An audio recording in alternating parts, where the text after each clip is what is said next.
મિત્રો, આજે આપણે તારીખ 5 જુલાઈ 2026ના કેટલાક મોસ્ટ ઇમ્પોર્ટન્ટ કરંટ અફેર અને અગાઉની પરીક્ષામાં પૂછાયેલા કેટલાક ઇમ્પોર્ટન્ટ પ્રશ્નો વિશે ડિટેલમાં ચર્ચા કરીશું, જે આપને આવનારી પરીક્ષા માટે ખૂબ જ ઉપયોગી સાબિત થશે.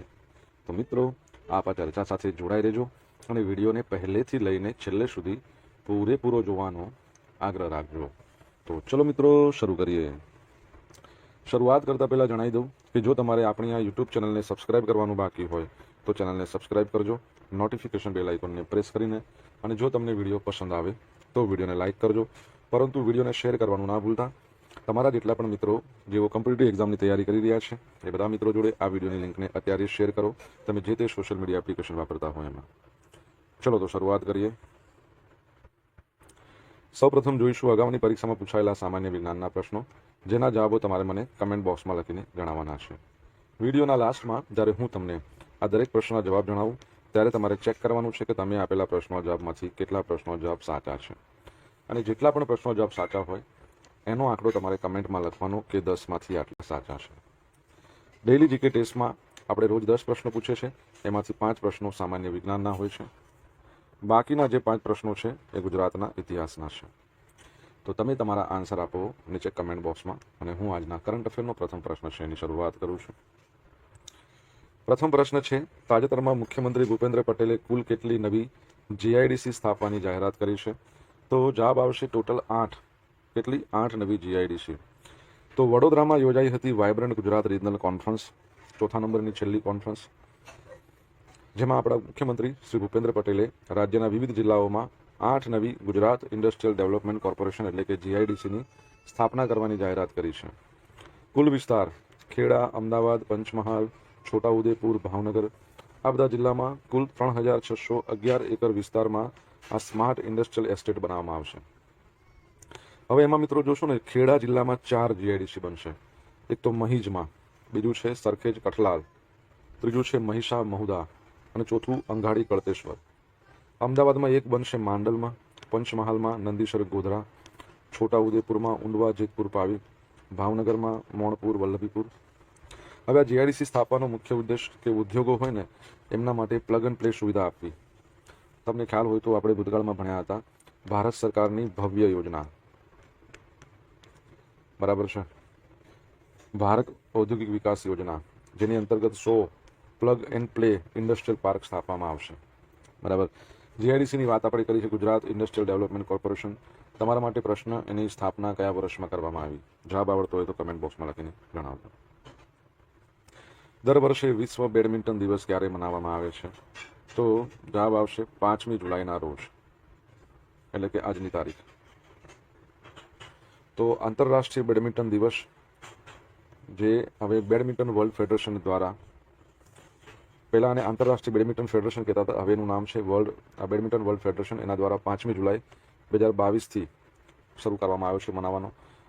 87 વર્ષ પહેલાં એટલે 5મી જુલાઈ 1934ના રોજ આંતરરાષ્ટ્રીય બેડમિન્ટન ફેડરેશનની સ્થાપના કરવામાં આવી હતી. નામ તો બદલાઈ ગયું છે બેડમિન્ટન વર્લ્ડ ફેડરેશન, અને તમને ખબર છે આનું હેડક્વાર્ટર કુઆલાલમપુર, અને આના જે પ્રેસિડન્ટ છે એમનું નામ તમને ખબર હોય તો કહો. આ મહત્વપૂર્ણ તારીખની માન્યતામાં અને વૈશ્વિક સ્તરે બેડમિન્ટન માટે ઉજવણીનો દિવસ બનાવવા માટે વર્લ્ડ બેડમિન્ટન દિવસ દર વર્ષે 5મી જુલાઈના રોજ ઉજવવામાં આવે છે. ભારત અને સેશેલ્સ વચ્ચે યુપીઆઈ કરાર. વર્ષ 2026ના અંત સુધીમાં, એટલે આ વર્ષના અંત સુધીમાં સેશેલ્સમાં ભારતનું યુપીઆઈ કાર્યરત થશે. જો તમને ખ્યાલ હોય, તમે મારા ડેલી કરંટ અફેરના લેક્ચર જોતા હશો તો ખ્યાલ હશે, આપણે રિસન્ટલી ભણ્યા હતા કે ભારત સિવાય બીજા અન્ય દેશોમાં જે યુપીઆઈ ચાલતું હોય છે, લાગુ કરતું હોય છે, એવો 10મા નંબરનો એક દેશ બન્યો છે. રિસન્ટલી જ ભણ્યા છે, નામ તમારે જણાવવાનું છે કમેન્ટમાં લખીને. વડાપ્રધાન નરેન્દ્ર મોદીની સેશેલ્સની મુલાકાત દરમિયાન આ અંગેના સમજૂતી કરાર પર હસ્તાક્ષર કરવામાં આવ્યા હતા.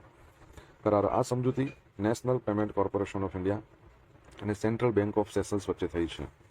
સેશેલ્સની વાત કરીએ, તમને ખ્યાલ હોય આપણા ભારતના વડાપ્રધાન નરેન્દ્ર મોદીને Guardian of the blue Horizon નામનો એવોર્ડ આપ્યો છે, સન્માન આપ્યું છે એવું કહી શકાય. 34મા નંબરનું થયું એમને આપવામાં આવેલું સન્માન. ભારતે સેશેલ્સને વિકાસ પ્રોજેક્ટ માટે 1250 કરોડ રૂપિયાના લાઇન ઓફ ક્રેડિટ આપી છે. ઓકે. યુપીઆઈની વાત કરી 2016માં એની શરૂઆત થઈ. કોણે શરૂઆત કરી? National payment corporation of India, જેની શરૂઆત સ્થાપના 2008માં થઈ. અને દિલીપ આસબે એના CEO છે. ઓકે. સેસલ્સની વાત કરીએ તો કેપિટલ વિક્ટોરિયા છે, કરન્સી યુરો છે, સેસલ્સ રૂપીસ છે. ઓકે. તાજેતરમાં કોણે vice chief of army staff તરીકેનો ચાર્જ સંભાળ્યો છે? તો જવાબ રહેશે લેફ્ટનન્ટ જનરલ સંદીપ જૈન. કોણ? સંદીપ જૈન. બરાબર છે. તમને ખ્યાલ હશે કે આપણા ચીફ ઓફ આર્મી સ્ટાફ છે ને એ પણ નવા આવ્યા છે. શું નામ છે એમનું? તો લેફ્ટનન્ટ જનરલ સંદીપ જૈને આર્મી સ્ટાફના વાઇસ ચીફ તરીકેનો પદભાર સંભાળી લીધો છે. તેઓ નેશનલ ડિફેન્સ એકેડમીના ભૂતપૂર્વ વિદ્યાર્થી છે. જૂન 1988માં મહાર રેજિમેન્ટમાં સામેલ થયા હતા. ઓપરેશન અનુભવનો ખૂબ જ બહોળો છે. એમાં આપણે જોઈ લઈએ કઈ કઈ સેવાઓનો સમાવેશ થાય છે. ઓપરેશન પવન, શ્રીલંકામાં ભારતીય શાંતિ રક્ષા સેના એના ઓપરેશનમાં સક્રિય ભાગીદારી. યુનાઇટેડ નેશન્સ UN મિશન, ઇથોપિયામાં મિલિટરી ઓબ્ઝર્વર તરીકે અને દક્ષિણ સુદાનમાં એક આખા સેક્ટરના કમાન્ડર તરીકે સેવા આપી.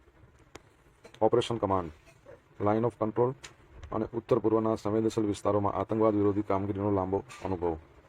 નેતૃત્વ, તેઓ ઉત્તરીય કમાન્ડમાં એક કોર્પ્સના કમાન્ડર રહી ચૂક્યા છે. સધર કમાન્ડના ચીફ ઓફ સ્ટાફ, બાદમાં આર્મી કમાન્ડર તરીકે general officer command in chief southern command આ તરીકે દેશની સેવા કરેલી છે. આર્મીની વાત આવી, તમને ખબર છે કે 15મી જાન્યુઆરી આર્મી દિવસ આપણે ઉજવીએ છીએ, જેનો મુદ્રાલેખ બહુ સરસ છે, સેવા પરમો ધર્મ. જૂન 2026ની ટોપ 500 યાદી મુજબ વિશ્વનું સૌથી ઝડપી સુપર કોમ્પ્યુટર કયું બન્યું છે? તો લાઇન સાઇન, ચાઇનાનું છે. ક્યાંનું છે? ચીનનું. સેકન્ડ નંબર પર EL કેપિટલ, અમેરિકા. તો જૂન 2026ની ટોપ 500 વૈશ્વિક યાદીમાં ચીનના નવા સુપર કોમ્પ્યુટર લાઇન સાઇન છે અને અમેરિકાના EL કેપિટલને પાછળ છોડી વિશ્વમાં પ્રથમ સ્થાન મેળવ્યું છે.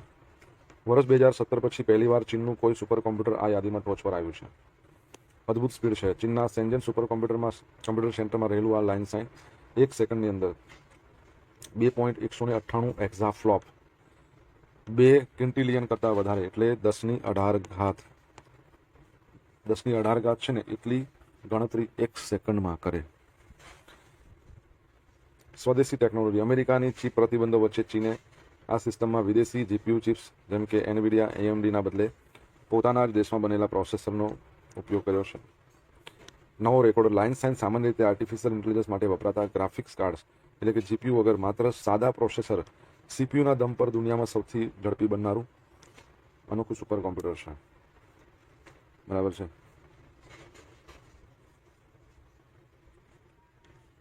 ભારતનું સૌથી શક્તિશાળી સુપર કોમ્પ્યુટર કયું છે? નામ જણાવો.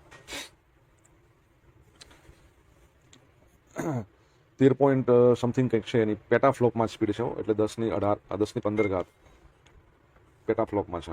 આ તો એક્ઝાફ્લોપમાં પહોંચી ગયા છે.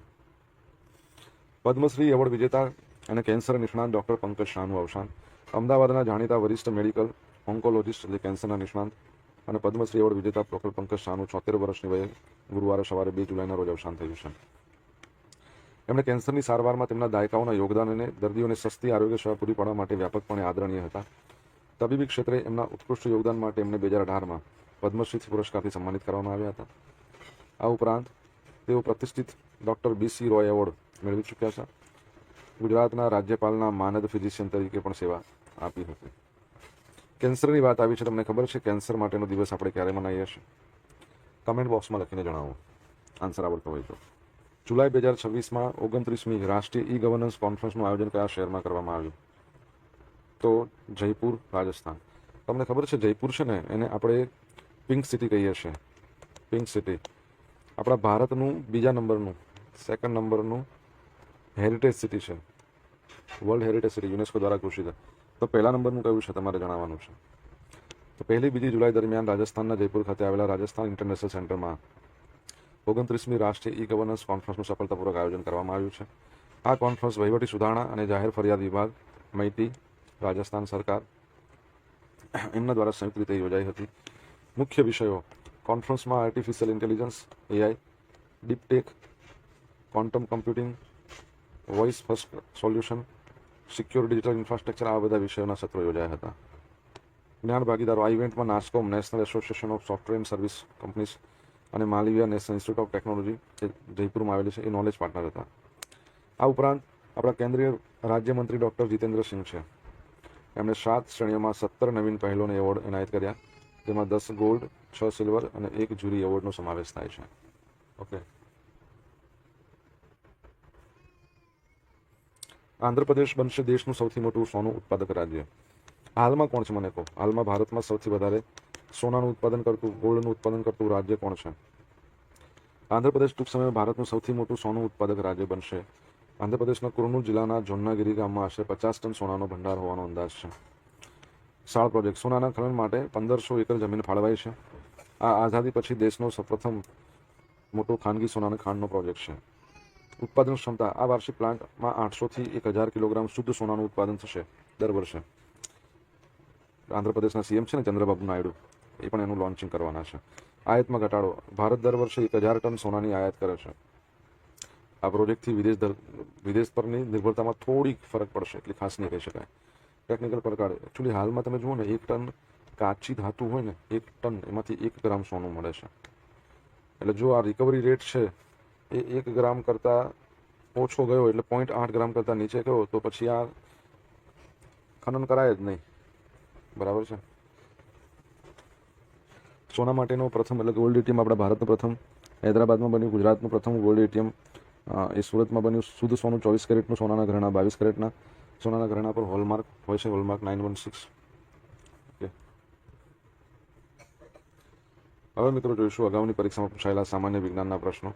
પહેલો પ્રશ્ન, રડારની શોધ સૌપ્રથમ કોણે કરી હતી? ટેલર અને યંગ. નીચે દર્શાવેલ રોગો પૈકી કયો એવો રોગ છે જે બેક્ટેરિયાથી પેદા થાય છે? પ્લેગ. નીચે પૈકી કઈ પદ્ધતિ હાઇડ્રોપોનિક્સ ખેતીની સાથે સંબંધિત છે?